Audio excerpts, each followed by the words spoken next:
I'd like to demonstrate for you all how we could set up a heat transfer fluid loop within ProMax. And so on the screen right now you'll see a list of all the heat transfer fluids that are available within ProMax. This information just comes from the ProMax help, and as you can see there's quite the variety as far as what heat transfer fluids are available for you. Okay.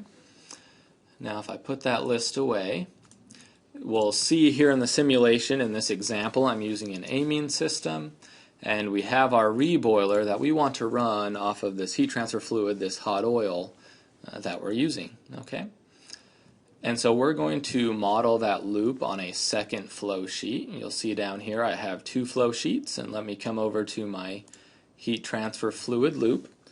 The reason that we've put this loop on its own flow sheet is because when we're using these heat transfer fluids, there's a specific property package that we need in order to calculate the correct properties.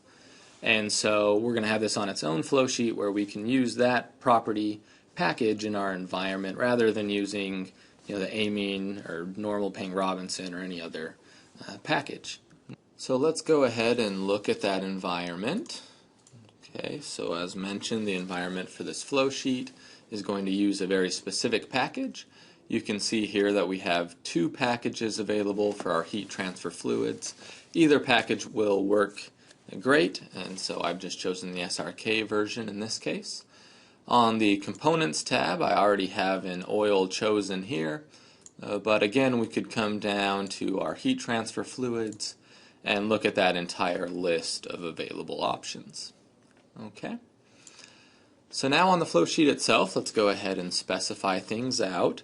The first thing I'm going to do is specify the composition, and the composition is going to be the same in the entire loop, and so I can really specify this anywhere, but I'm going to come into Stream 101 and I'll put in my composition. Since there's only one component, when I double click it'll fill in the 100% for me. Next we get to our heater. And so this heater, like all heat exchangers, is going to have a pressure drop. Let me just put a 1 pound drop in. And then in Stream 102 I can tell it that I'm warming this heat transfer fluid up to 400 degrees. Next we get to the Reboiler Bundle. If I open that exchanger to put in a pressure drop, I'll put 1 pound. Here we see that there is a heat duty already specified, and so this exchanger is connected to our reboiler on the amine flow sheet. On that amine page we've determined how much duty our reboiler is going to need. And now from this value, ProMax here in a minute is going to calculate how much of this heat transfer fluid is needed to provide that amount of duty. In Stream 103 I'll tell it how much my heat transfer fluid can cool down. So I'm going to say it comes out at 260 degrees. Next is my pump, and so I can open the pump and give it an efficiency, we'll say 65%. And then in the stream coming out of the pump I need to tell it my circulating pressure, which in this case I'll say is about 40 pounds. Okay. The last block we get to is this propagation terminal. This block is a little bit different than many of the blocks you're maybe used to, and so there is another web tutorial specifically on this block.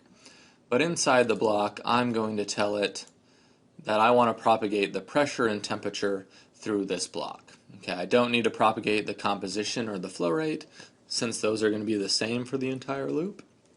And so I've only have the pressure and temperature selected here, and we can see that everything's maroon, and at this point I can execute my flow sheet. As mentioned, we see down here below that ProMax is calculating how much of this heat transfer fluid is required, and now we've successfully set up this heat transfer fluid loop.